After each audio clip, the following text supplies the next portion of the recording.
नहीं हुए, उनकी समीक्षा के लिए अधिकारियों से बैठक के लिए आए थे। देश में जाति धर्म को आधार पर लोगों के साथ कार्रवाई हो रही है और प्रदेश में लगातार कानून व्यवस्था ध्वस्त है और कानून व्यवस्था के नाम पर कुछ लोगों को खुश करने के लिए भारतीय जनता पार्टी समाजवादी पार्टी समर्थकों के ऊपर, समाजवादी पार्टी के कार्यकर्ताओं के ऊपर विभिन्न फर्जी धाराओं पर मुकदमे लगाने का काम करती है। और ये तानाशाही आज की हो या पहले की भी, इस तानाशाही के खिलाफ समाजवादी पार्टी लड़ी है। समाजवादी पार्टी ने मतदाताओं को बुझा करके, समझा बुझा करके, उनके बीच में अपनी पहचान बना करके इस देश में सदैव तानाशाही का मुकाबला किया है और जनता को राहत दिलाई है।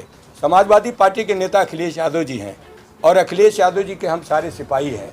आने वाले 2024 की चुनाव की तैयारी में भी हैं। ये हमारे बगल में दोनों हमारे प्रभारी बैठे हैं, राष्ट्रीय सचिव हैं, जिले के सारे नेता हैं, प्रदेश के आप ही बीरर हैं। ये सारे लोग आज बैठक में उपस्थित थे कि भारतीय जनता पार्टी जानबूझ करके अभी घोसी में उपचुनाव करा दिया। घोसी विधानसभा में समाजवादी पार्टी का उम्मीदवार जीता था और उसको या तो लालच में या धमका करके शामिल करा लिया और शामिल करा करके अपनी कार्यवाही का मूल्यांकन कराया कि हमने 6 वर्ष में जो काम किया हम घोसी की जनता से उसका मूल्यांकन कराएंगे कि हमने सही किया या गलत किया। और मुख्यमंत्री, दोनों उप मुख्यमंत्री, उत्तर प्रदेश के 40 कैबिनेट मंत्री, भारतीय जनता पार्टी संगठन के प्रदेश अध्यक्ष से लेकर जितने भी पदाधिकारी थे सबको झोंक दिया घोसी में। लेकिन वहाँ की जनता ने सब नकार दिया। क्यों? कि उन्होंने जनता से झूठ बोला। कहा हम किसान की आय दोगुना करेंगे, हम स्वामीनाथन आयोग की रिपोर्ट लागू करेंगे, लेकिन किसान की लागत मूल्य नहीं मिल रहा। चाहे गेहूं का हो किसान, चाहे धान का किसान हो, दलहन का किसान हो, तिलहन का किसान हो या फसलें उगाने वाला कोई भी किसान हो, वो किसान अपनी फसल का मूल्य लागत के हिसाब से नहीं पा रहा। जबकि बीजेपी ने कहा था कि हम लागत से जोड़ा देंगे, हम स्वामीनाथन आयोग की रिपोर्ट लागू करेंगे। भारतीय जनता पार्टी के सामने भारत के किसान अभी पिछले साल 2022 के पहले 3 कृषि काला कानूनों के विरोध में और देश की फसलों के समर्थन मूल्य, जो भारतीय जनता पार्टी या सरकार केंद्र की जो भी होती है, वो सरकार समर्थन मूल्य घोषित करती है और वो समर्थन मूल्य न्यूनतम होता है। मिनिमम कम से कम समर्थन मूल्य भारतीय जनता पार्टी या केंद्र की सरकार करती है। आज गेहूं का किसान, पिछले दिनों में गेहूं की कहीं खरीद हुई, सिर्फ हवाई बातें हुई, क्रय केंद्र नहीं खोले गए और क्रय केंद्रों में गेहूं किसानों का नहीं लिया गया। धान का किसान मारा घूमता रहा, उसका धान नहीं लिया गया। आज फिर धान की फसल अभी आने वाली है और कह दिया कि हम इतने क्रय केंद्र खोलेंगे। क्रय केंद्र केवल कागज में खुलते हैं, लेकिन किसानों की इस फसलों का एमएसपी भी नहीं मिलती है।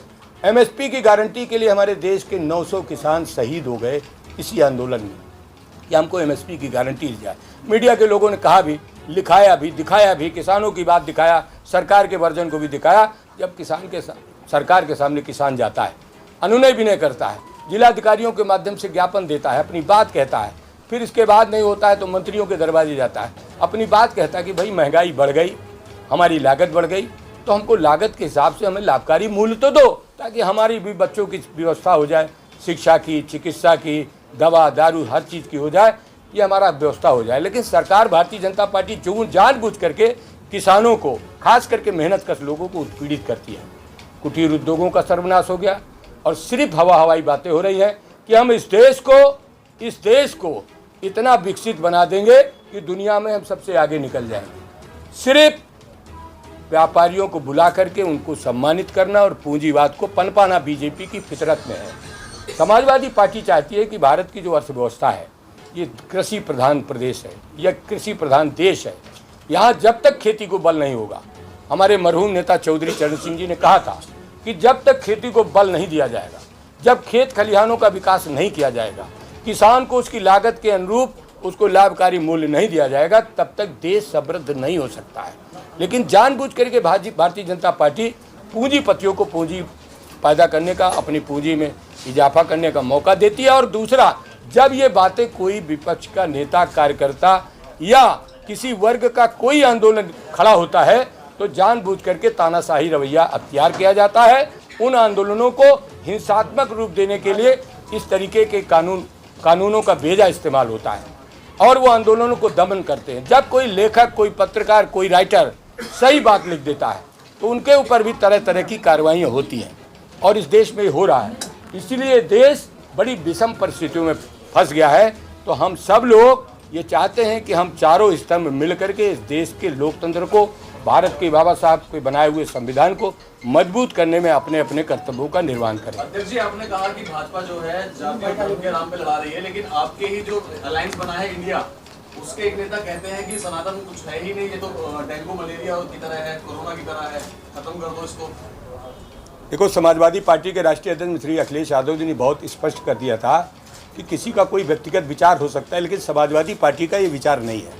अध्यक्ष जी, आप काफ़ी समय से प्रदेश की कमान संभाल रहे हैं, कई बार गाजियाबाद में आ चुके हैं, लेकिन गाजियाबाद में सपा जो संघर्ष तो कर रही है लेकिन मजबूती नहीं दे पा रही है, आवाज़ नहीं बन पा रही विपक्ष की, ऐसा क्यों? इसी बात को लेकर तो हम संगठन के अपने कार्यकर्ताओं से उनको समझा बुझा करके, आपस में सामंजस्य करके, बूथों का इंतजाम करके, मतदाता सूची में संशोधन जो हो रहा है, मतदाता सूची में तमाम लोगों के नाम वंचित कर दिए गए। 2022 के चुनाव में पीठासीन अधिकारी के पास मतदाता सूची कोई दूसरी थी और जो प्रत्याशी थे उनकी मतदाता सूची कुछ दूसरी थी। प्रकाशित कुछ हुई, अभी 6 जनवरी 2023 को मतदाता सूची प्रकाशित हुई है। हम उसको बूथ वाइज चेक भी करा रहे हैं कि वहाँ पर हर बूथ में समाजवादी समर्थक 20 वोट, 30 वोट, 40 वोट, 50 वोट तक काटे जा रहे हैं। ये जानबूझ करके खेल हो रहा है, जबकि भारत का लोकतंत्र कह रहा है कि सबको वोट देने का अधिकार होना चाहिए, कोई भी वोट से वंचित न रह जाए। लेकिन बीजेपी जानबूझ करके इस तरीके के कृत्य कर रही है, जिसको समाजवादी पार्टी ने समय समय पर चुनाव आयोग को आगाह किया है, उनको अपना पत्रक दिया है, उनसे कहा है कि भाई मतदान ही एक ऐसा पर्व है जिस पर सबको भाग लेने का अधिकार है। कहने को तो आप कहते हैं कि 100% मतदान होना चाहिए, लेकिन जब मतदाता सूची में नाम ही नहीं होगा तो वोट कहाँ से पड़ेगा। तो हमारा प्रयास है कि मतदाता सूची को चेक करके छूटे हुए नामों को आप बढ़ाइए और गलत नामों को कटवाइए, तथा जो भी प्लेस या स्थान या पता चेंज करना है उन सब में काम करिए। समाजवादी पार्टी को बने हुए जुमा 4 दिन हुए हैं, अभी तक प्रधानमंत्री के चेहरे की बात की जाए, कांग्रेस कहती है कि राहुल हमारे लिए चेहरा है, जेडीयू कहती है कि हमारे लिए नीतीश चेहरा है। देखिए, समाजवादी पार्टी के राष्ट्रीय अध्यक्ष श्री अखिलेश यादव जी बहुत साफ सुथरा चेहरा है। उनको हर तरीके की नॉलेज है, प्रशासनिक का, ज्ञान का, पर्यावरण का, इतिहास का, भूगोल का, सब। कोई भी चेहरा अगर जनता चाहे कि उस चेहरे को मान लेगी और आप सब लोग भी उसी को आगे बढ़ा देंगे। सर, कांग्रेस ने कहा है कि अखिलेश जी, मुलायम जी, सबको कहा उसने कि सनातन धर्म के लोग हैं, लेकिन फिर भी स्टिल के साथ खड़े होकर फोटो खिंचवाते हैं, मन साझा करते हैं। क्या कहेंगे उसको लेकर जरा? कौन? कांग्रेस के लोगों ने कहा है। क्या कहा? कि अखिलेश जी, मुलायम जी, सब लोग सनातन धर्म को मानने वाले लोग हैं और स्टेलिन के साथ बैठकर मंच साझा करते हैं, गले में हाथ डालते हैं उनका। तो क्या कहेंगे उसको लेकर आप? कौन? किससे? स्टर्लिन जो है, जिसने कहा था हिंदू धर्म के लिए कहा। हमें जानकारी नहीं है। अध्यक्ष जी, अभी आपने कहा कि किसान के विरोधी है भाजपा और लगातार उनको उत्पीड़न करते हैं और तमाम तरह की अभी तक आपने बातें की, इसके बावजूद भी 37% किसान भाजपा को वोट क्यों देता है? इसका आकलन किया गया है क्या? हाँ, किसान इसलिए दे देता है कि जब किसान को नया सब्जबाग दिखाया जाता है कि तुमको 15-15 लाख रुपए देंगे, तुम्हारे बच्चों को नौकरी देंगे, तुम्हारी फसलों का 1.5 लागत से ज़्यादा देंगे, तो किसान तो बहुत भोला भाला होता है। किसान ये समझ जाता है कि अभी तक जिनको दिया उन्होंने इतना काम नहीं किया, अब हो सकता है ये हमारा काम कर दे। 2014 से लगातार वो यही 2014 से नहीं, जब से भारतीय जनता पार्टी का जन्म हुआ तब से यही कर रहे हैं।